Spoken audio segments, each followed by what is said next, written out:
فاتحہ۔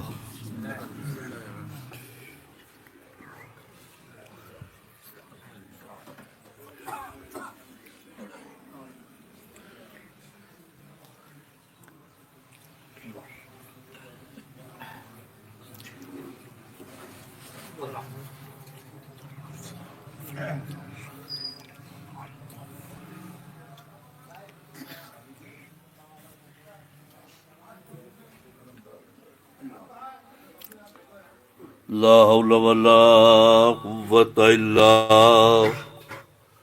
بالله العلي العظيم۔ أعوذ بالله من الشيطان اللعين الرجيم۔ بسم الله الرحمن الرحيم۔ الحمد لله رب العالمين، والصلاة والسلام على أشرف الأنبياء والمرسلين وخاتم النبيين سيدنا ونبينا مولانا ابو القاسم محمد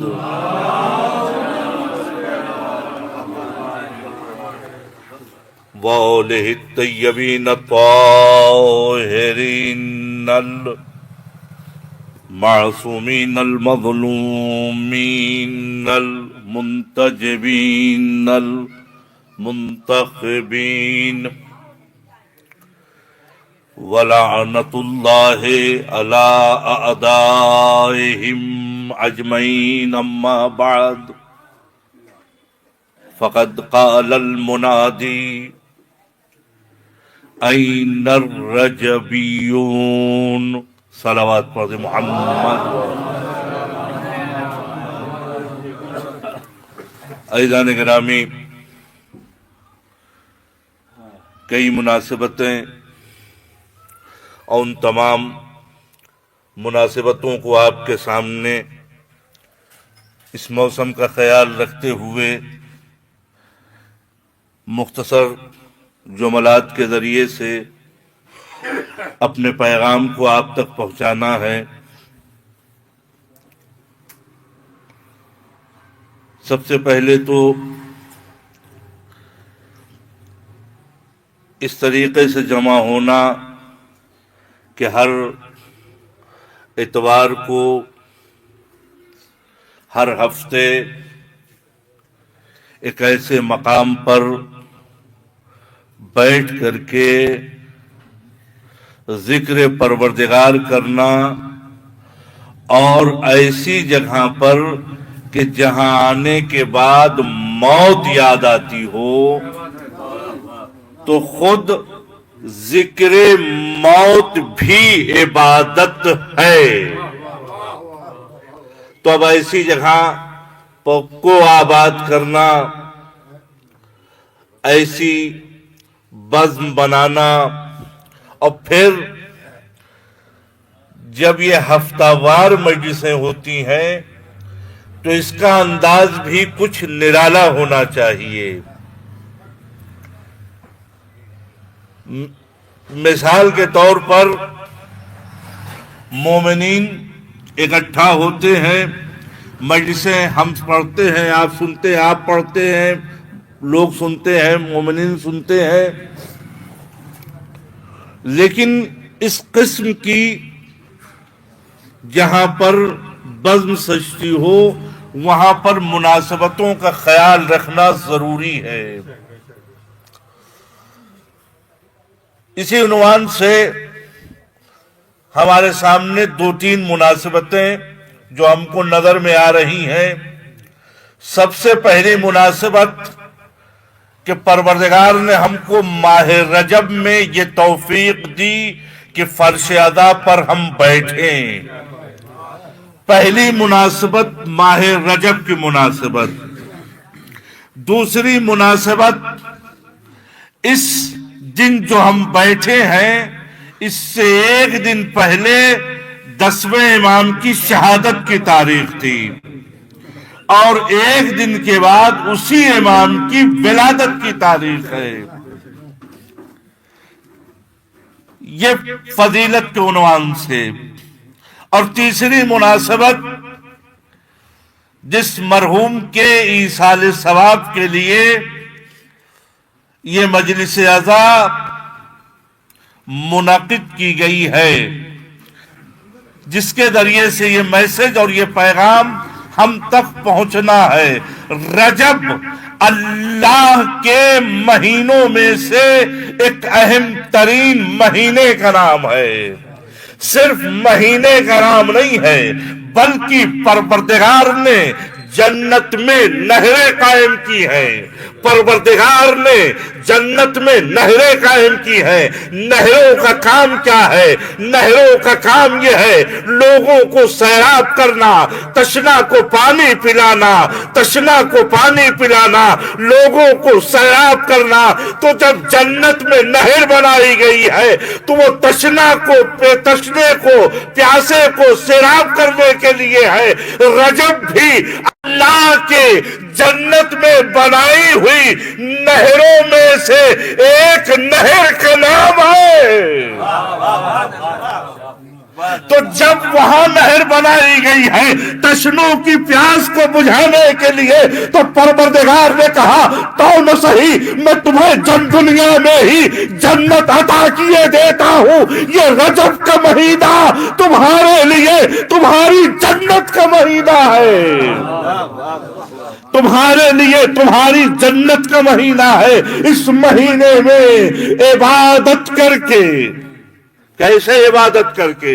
پہلا دن ماہ رجب، اب آپ کو معلوم ہوا مہینے کی فضیلت کے نام کے اعتبار سے اس کی فضیلت کیا ہے۔ پہلا دن ماہ رجب کا، کہ اگر 4 سال کے 4 دن ایسے ہیں کہ جس رات کو بہت زیادہ اہمیت ہے، انہی 4 راتوں میں سے ایک رات پہلی ماہ رجب کی بھی تھی۔ اور دوسری فضیلت یہ ہے، پہلے ہی جمعرات آئی لیلۃ الرائب کے نام سے، یہ شب، یہ رات قرار پائی کہ جس نے بھی اس دن کا روزہ رکھا، جس نے بھی اس دن کی نماز پڑھی، تو محشر کے میدان میں، قبر میں ایک ذات آئے گی، ایک شے آئے گی جو اندھیری رات میں، اندھیرے تاریک سناٹے میں جب قبر میں وہ نور ساتے ہوگا تو ایک مرتبہ وہ سوال کرے گا مردہ میت کہ تم کون ہو؟ تو ایک مرتبہ وہ لیلۃ الرائب میں پڑھی ہوئی نماز آواز دے گی، میں وہ نماز ہوں جو تم نے پڑھا تھا۔ اور پھر ماہ رجب کے روزے کی اہمیت کیا ہے؟ جو روزہ ماہ رجب میں رکھتا ہے تو اس کو اللہ اپنے جنت کی نہر سے افطار کراتا ہے۔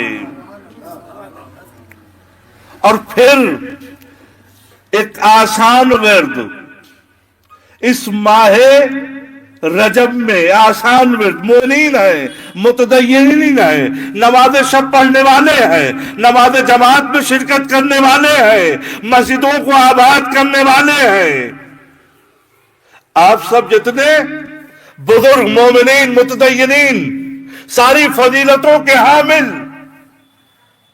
اگر کوئی، بہت آسان نسخہ، اگر کوئی ماہ رجب میں 1000 مرتبہ لا الہ الا اللہ پڑھے گا، 1000 مرتبہ لا الہ الا اللہ پڑھے گا، تو پروردگار جنت میں لاکھوں گھر اس کے حوالے کر دے گا۔ ایک صلوات پڑھ دے محمد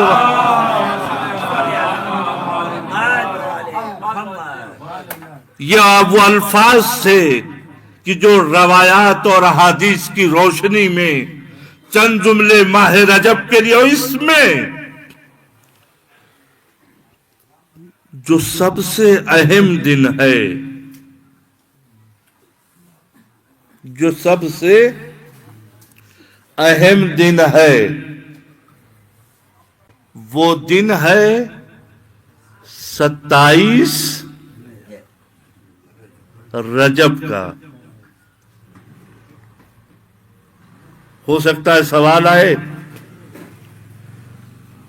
5 رجب کیوں نہیں کہا، پہلی رجب کیوں نہیں کہا، اور آگے بڑھ کے 13 رجب کیوں نہیں کہا، 27 رجب کیوں کہہ دیا؟ سب سے اہم دن 27 رجب ہے۔ کیوں 27 رجب ہے؟ اس لیے 27 رجب ہے چونکہ وہ دن ہے رسول کی بعثت کا۔ اگر رسول کی بعثت نہ ہوتی تو کوئی 13 رجب نہ جانتا، نہ پہلی رجب جانتا، نہ 5ویں رجب جانتا۔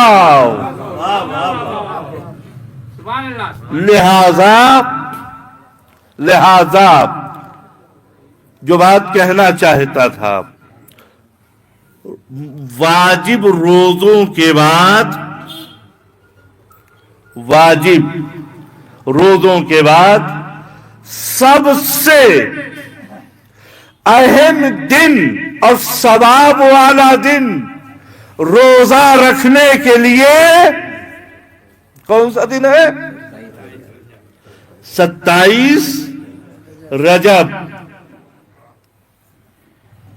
27 رجب کا روزہ اتنا اہم، سب سے اہم دن ہے۔ میں نے ایک جملہ پہلے ہی کہہ دیا، رسول کی بعثت ہے تو یہ اپنی طرف سے نہیں، بلکہ میں کتاب دیکھ رہا امام خمینی رحمت اللہ علیہ نے یہ فقرات اور یہ بیان فرمایا کہ اگر بعثت نہ ہو تو پھر کچھ نہ ہوتا۔ اور پھر روایت میں ہے 27 رجب کا روزہ۔ اور یہیں پر ایک حاشیہ اور بھی لگا دوں، اس کے بعد ایک روزے کی اور اہمیت ہے، وہ ابھی نہیں، وہ آئے گا ماہ رمضان کے بعد، وہ ہے 25 ذی قعدہ، روز دہب الارض، جس دن زمین بچھائی گئی ہے۔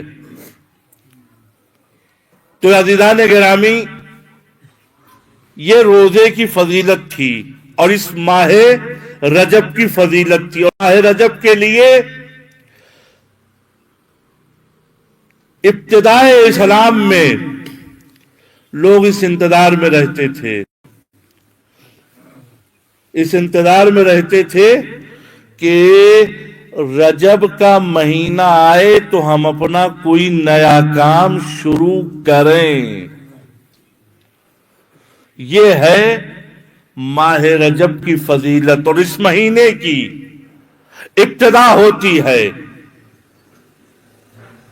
تو 5ویں امام کی ولادت سے، پھر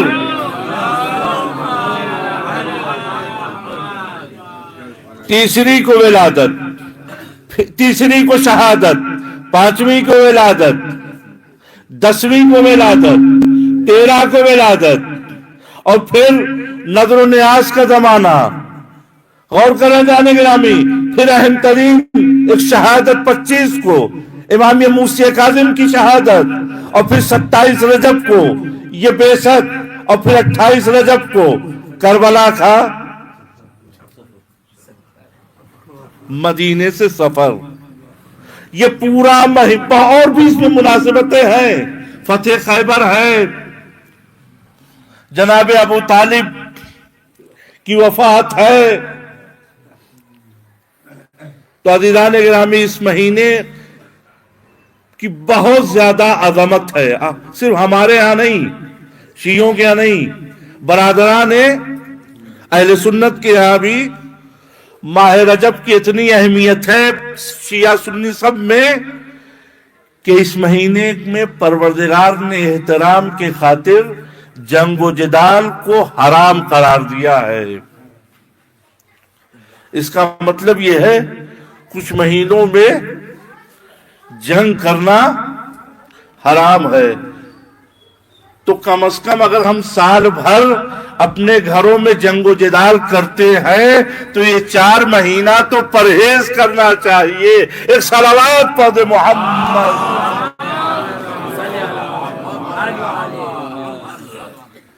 مہینے کے احترام کے خاطر اور ان مناسبتوں کو ہمیں اجاگر کرنا چاہیے۔ کتنا اچھا کام طاہر رضا صاحب نے کیا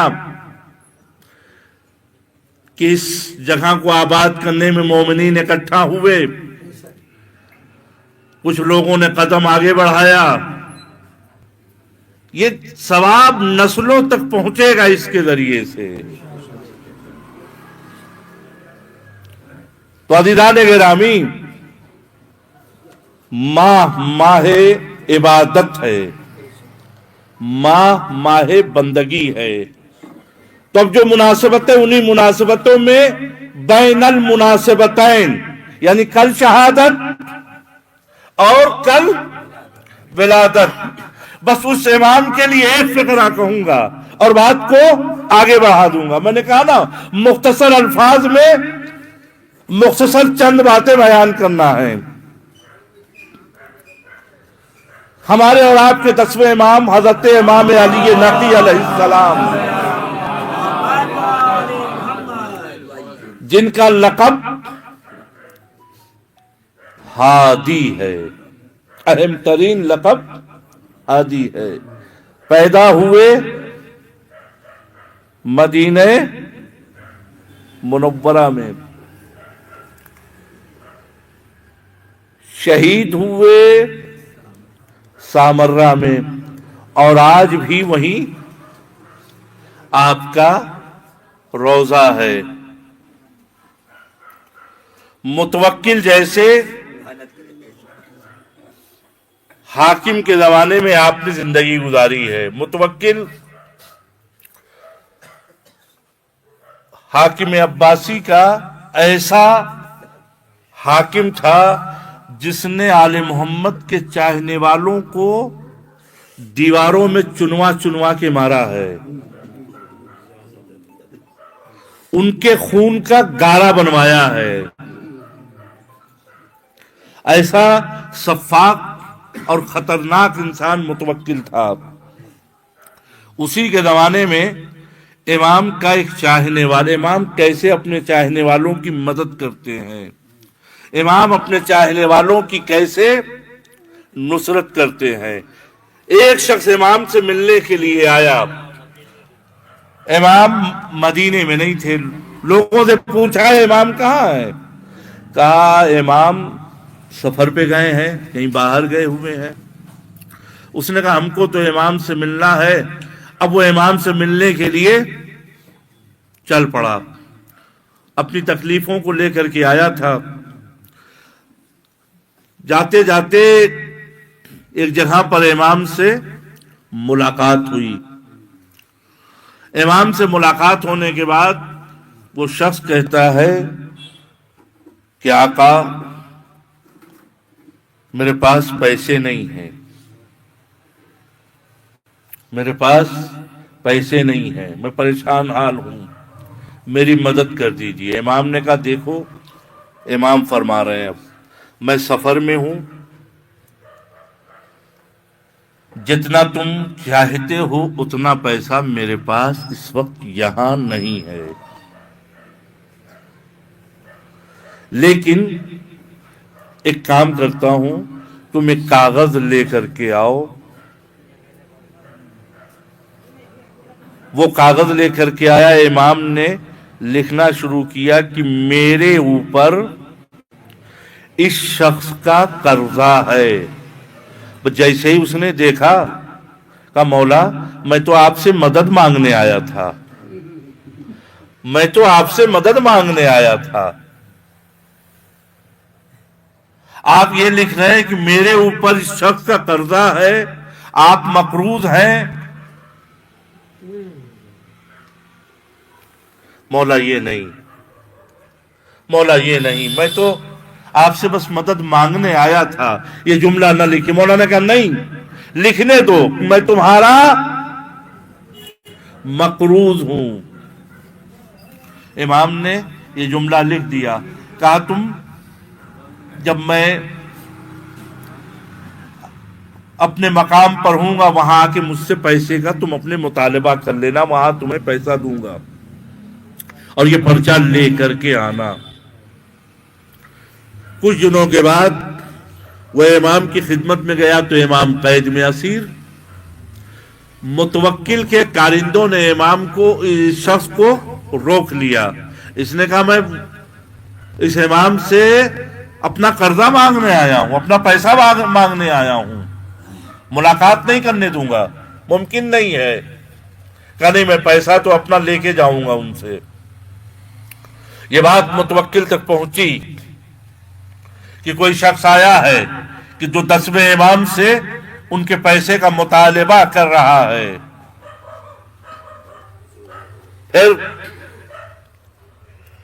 متوکل مجبور ہوا اس پرچے پر لکھے ہوئے پیسے کو دینے پر اس نے بیت المال سے پیسہ نکالا اور پھر اس شخص کے حوالے پیسہ کر دیا۔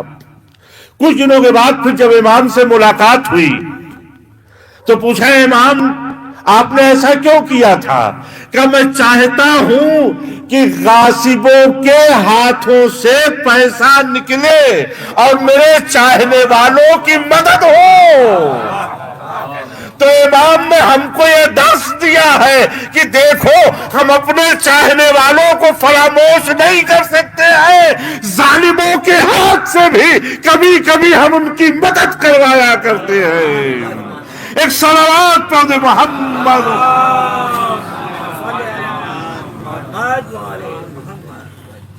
تو عزیزان گرامی، امام اس طریقے سے ایتام آل محمد، ہم سب ایتام آل محمد میں شمار ہوتے، ان کے چاہنے والے ہیں، ان کے ماننے والے ہیں۔ اور یہ فراز رضا کہ جس کی یہ مجلس اعزا ایصال ثواب کے لیے اس مہینے میں منعقد ہوئی ہے،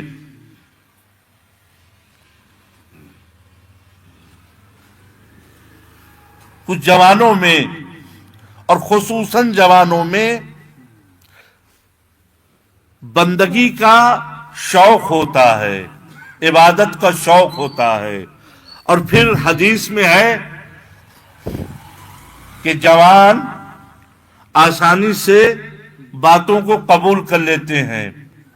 اب وہ اس وقت موقع اور محل نہیں ہے،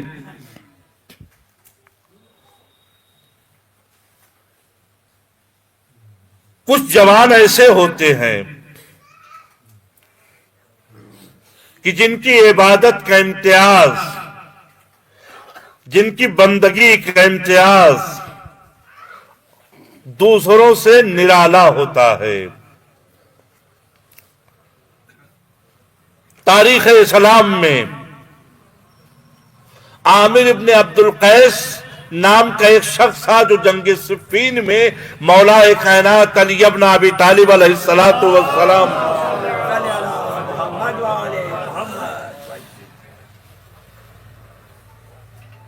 کے ساتھ جنگ صفین میں وہ شخص تھے۔ لوگوں کے درمیان میں انہوں نے یہ کہنا شروع کیا کہ کاش میری زندگی اس آیت کا مصداق بن جائے۔ کون سی آیت؟ لوگوں کے درمیان میں، لوگوں کی بغض میں یہ کہنا شروع کیا میری زندگی اس آیت کا مصداق بن جائے۔ دیکھیے جو بامعرفت جوان ہوتے ہیں، جوان سب ہیں، آپ بھی جوان ہیں، جوان آپ کے لیے، آپ اپنے کو ضعیف نہ سمجھیے گا۔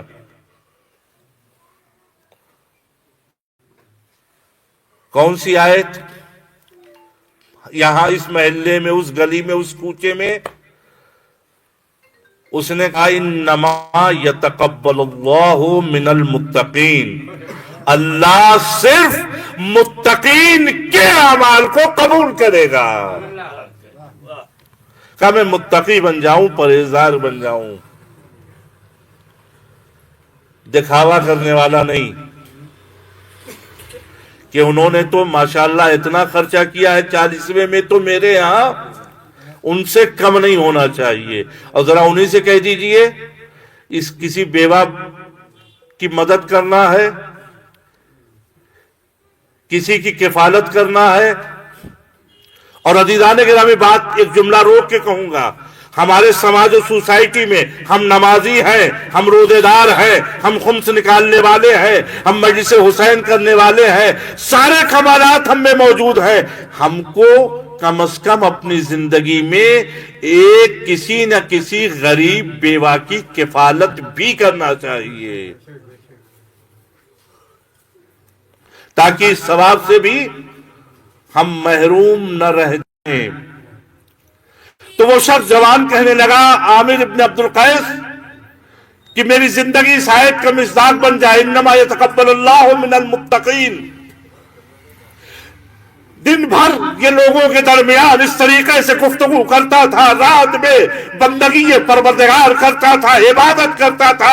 ایک رات صحرا میں وہ عبادت کر رہا تھا، نماز پڑھ رہا تھا، اور بارگاہ الہی میں یہ دعا کر رہا تھا، اے میرے پروردگار، میری 3 دعاؤں میں سے 2 دعا قبول ہو گئی ہے، لیکن اے میرے پروردگار، میں متقی ہوں، میں پرہیزگار ہوں، میں اپنے گناہوں سے بچا کے رکھتا ہوں۔ اے میرے پروردگار، میری 3 دعاؤں میں سے 2 دعائیں قبول ہو گئی ہیں، مگر اے اللہ، میری ایک دعا ابھی بھی قبول نہیں ہوئی ہے۔ اے میرے پروردگار، میری وہ دعا بھی قبول ہو جائے کہ جس دعا کے لیے میں التماس کر رہا ہوں، التجا کر رہا ہوں۔ جو جوان ہوتے ہیں، جو بندگی کرنے کے لیے اپنے کو جوان سمجھتے ہیں، وہ بارگاہ الہی میں ایسے دعا کرتے ہیں جیسے یہ بندہ، یہ عامر ابن عبد القیس دعا کرتا ہے۔ ایک مرتبہ ایک شخص تھا جو اس کی نماز کو دیکھ رہا تھا، اس کی دعاؤں کو سن رہا تھا، اس انتظار میں تھا کہ اس کی نماز ختم ہو، اس کی دعا ختم ہو، میں جا کر کے اس سے سوال کروں گا، بھائی تمہاری وہ 3 دعاؤں میں سے 2 دعا کون سی ہے جو قبول ہو گئی، اور ایک دعا ابھی باقی رہ گئی ہے؟ میں اتنے میں اس پرہیزگار کی نماز ختم ہوئی۔ یہ شخص آگے بڑھا اور آگے بڑھنے کے بعد کہتا ہے، اے بھائی، ابھی تم نماز پڑھ رہے تھے، نماز میں تم بارگاہ الہی میں کہہ رہے تھے، پروردگار میری 2 دعائیں قبول ہو گئی ہیں، ایک دعا باقی رہ گئی ہے، بتاؤ تمہاری وہ 2 دعا کون ہے اور ایک دعا کون ہے؟ وہ ایک مرتبہ جیسے یہ جملہ اس نے سنا، آواز دینے لگا، ارے کون تھا جو میری عبادت کو دیکھ رہا تھا؟ میں تو اللہ کے حضور میں صحرا میں، جنگل میں اس طریقے سے عبادت کر رہا تھا تاکہ میری عبادت کو کوئی دیکھنے نہ پائے، میرے خلوص میں کوئی کمی نہ آنے پائے، مجھ میں یہ ریا نہ آنے پائے کہ میری عبادت میں کتنا خلوص ہے، میری آنکھوں سے کتنا اشک جاری ہے۔ یہ کون تھا جو میری عبادت کو دیکھ رہا تھا؟ میں ایک مرتبہ وہ شخص کہتا ہے، اگر اصرار کرتے ہو، اگر پوچھتے ہو کہ میری 3 دعائوں میں سے وہ پہلی 2 دعائیں کون ہیں جو قبول ہوئی ہیں، اور ایک دعا کون ہے جو باقی رہ گئی ہے، اب سننا چاہتے ہو تو سن لو۔ میں نے اپنے پروردگار کے حضور میں وہ جوان کہتا ہے جو اللہ کی معرفت رکھتا ہے، وہ جوان کہتا ہے، میری پہلی دعا یہ تھی کہ میں نے اللہ کے حضور میں دعا یہ کی، اے پروردگار، اے میرے دیکھیے ہماری دعائیں کیسی ہونا چاہیے، اے میرے پروردگار، مجھ میں وہ ملکہ دے دے، وہ کمال دے دے کہ میری نظر نامحرم پر نہ پڑے۔ کیسی دعائیں ہونا چاہیے، مجھے وہ ملکہ دے دے پروردگار مجھ میں وہ کمال دے دے کہ میری آنکھیں نامحرم پر نہ پڑنے پائیں۔ کیا کبھی ہماری دعائیں ایسی بھی ہوتی ہیں؟ انصاف سے ہم اپنے سینے پہ ہاتھ رکھ کے سوچیں، کیا کبھی ہم نے ایسے بھی دعا کی کہ پروردگار ہمارا جو کلچر ہے، ہماری جو سوسائٹی ہے، اب ہم سے بہتر اس کلچر اور اس ماحول سے آشنا ہے، وہ جوان دعا کرتا ہے کہ میری پہلی دعا یہ ہے کہ نامحرم پر میری نظر نہ پڑے۔ پروردگار نے میری یہ دعا قبول کر لی، اور پھر میری آنکھیں نامحرم پر نہیں اٹھتی ہیں۔ اور میری دوسری دعا یہ تھی جو قبول ہوئی کہ پروردگار سے میں نے دعا یہ کیا کہ پروردگار میں اللہ کے علاوہ کسی اور سے نہ ڈروں، اللہ کے علاوہ کسی اور سے خوف نہ کروں۔ جو اللہ والے ہوتے ہیں، جو اللہ والے ہوتے حقیقی معنوں میں، ان کی یہی دعا ہوتی ہے کہ پروردگار میں تیرے علاوہ کسی اور سے نہ ڈروں۔ اگر ایسی مثال اس تاریخ میں دیکھنا ہے تو امام خمینی نے ایک بڑا اچھا جملہ کہا تھا کہ نہ میں مشرق سے ڈرتا ہوں نہ میں مغرب سے ڈرتا ہوں، سپر پاور تو صرف خدا ہے، میں اس خدا سے ڈرتا ہوں۔ ایک صلوات پڑھے۔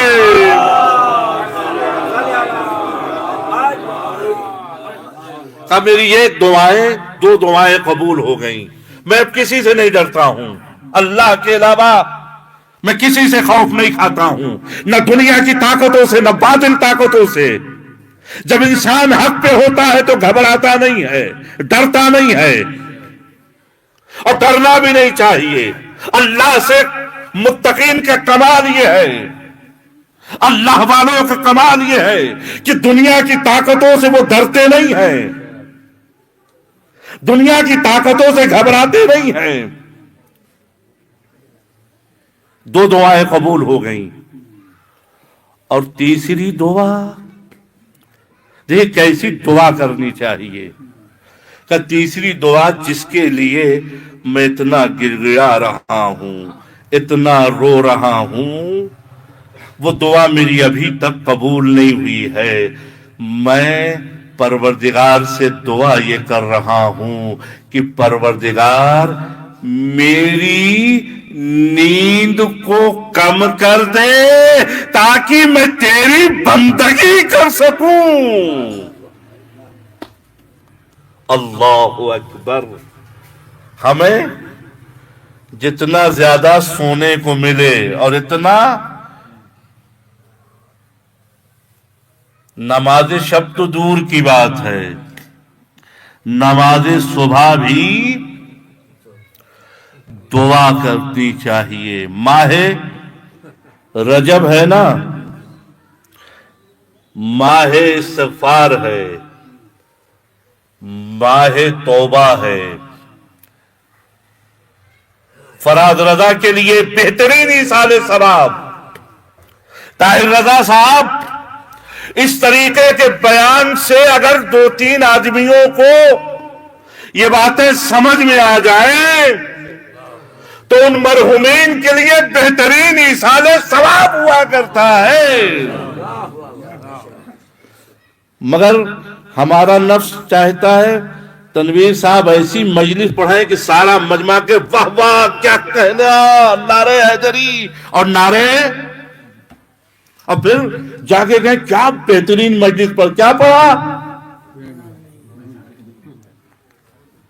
وہی تو مولانا مسکری صاحب سے سنا تھا، وہی جو مرحوم کرار صاحب تھے جن کی اہلیہ کا بھی انتقال ہوا. ایک صلوات پڑھیے محمد والے.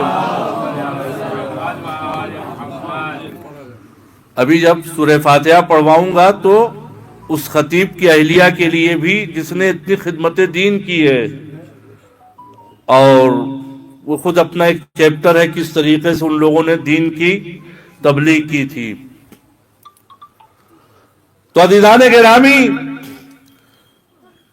جوان کو کیسے دعا کرنی چاہیے، کیسے بارگاہ الہی میں اپنی حاجتوں کو طلب کرنا چاہیے. اور یہ ماہ رجب کہ جس کی مناسبتوں کو جب میں نے ابھی بیان کیا تھا، تو اسی مناسبت میں جو سب سے آخری مناسبت تھی وہ کربلا کا سفر تھا. اور کربلا کے سفر میں بھی اگر کسی جوان کو مرنے کے لیے جانا پڑے تو کوئی اس کی بہن سے پوچھے کہ دل پہ کیا گزرتی ہے سغرا، تیرا بھیا علی اکبر جا رہا ہے.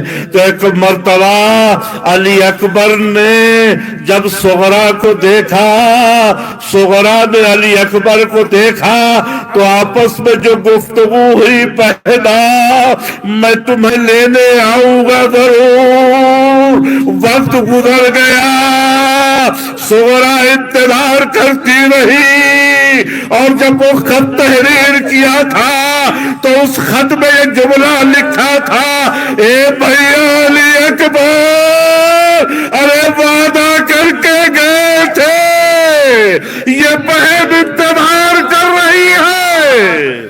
جزاکم ربکم خیر الجزا. ایک جوان کے ایصال ثواب کی مجلس ہے.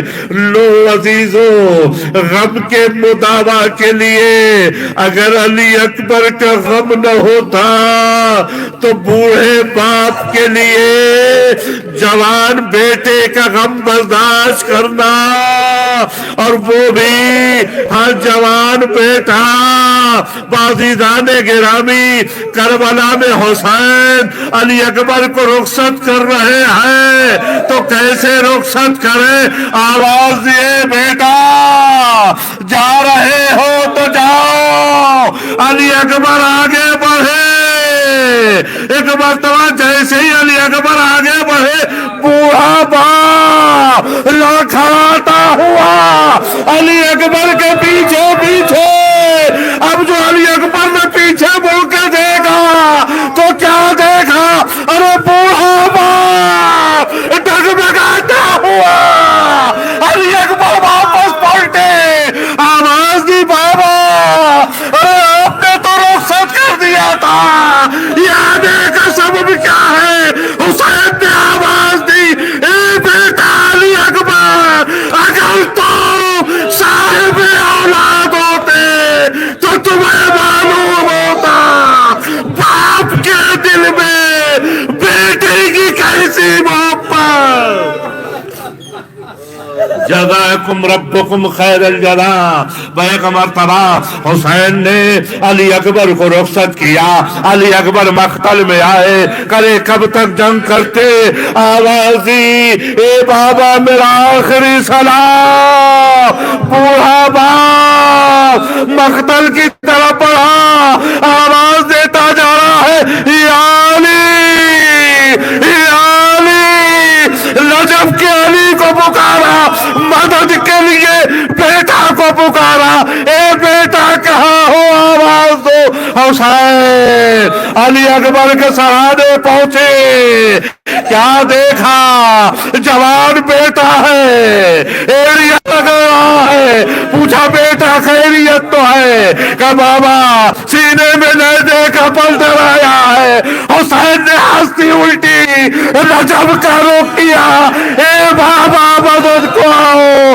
بھٹی کا روک کیا، اے اماں مدد کو آؤ. نیزے کا پل پکڑا، کلیجہ نکل آیا، علی اکبر کی روح قفص عنصری سے پرواز کر گئی۔ وَسَيَعْلَمُ الَّذِينَ ظَلَمُوا أَيَّ مُنقَلَبٍ يَنقَلِبُونَ۔ بار الہ ہماری اس قلیل عبادت کو قبول فرما۔ بار الہ ماہ رجب میں ہم سب کو زیادہ سے زیادہ عبادت کرنے کی توفیق عنایت فرما۔ بار الہ جس مرحوم کے اصال ثواب کی مجلس اس کے گناہوں کی مغفرت فرما، ان کے گھر والوں کو صبر جمیل عنایت فرما۔ بار الہ ہم سب کے مرحومین کی مغفرت فرما، مقامات مقدسہ کی حفاظت فرما، بیماروں کو شفا عنایت فرما، قرض مقروضین ادا فرما، رزق میں برکت عنایت فرما، امام کے ظہور میں تعجیل فرما، ہم سب کو ان کے اعوان و انصار میں شمار فرما۔ ربنا تقبل منا انک انت السمیع العلیم۔ گزارش ایک مرتبہ سورہ الحمد، 3 مرتبہ سورہ اخلاص کی تلاوت کرنے کے بعد فراز رضا ابن طاہر رضا کو پڑھ کے بخش دیجئے، اور اس کے بعد مولانا کرار صاحب کی اہلیہ کو بھی اور جملہ مومنین مومنات کو۔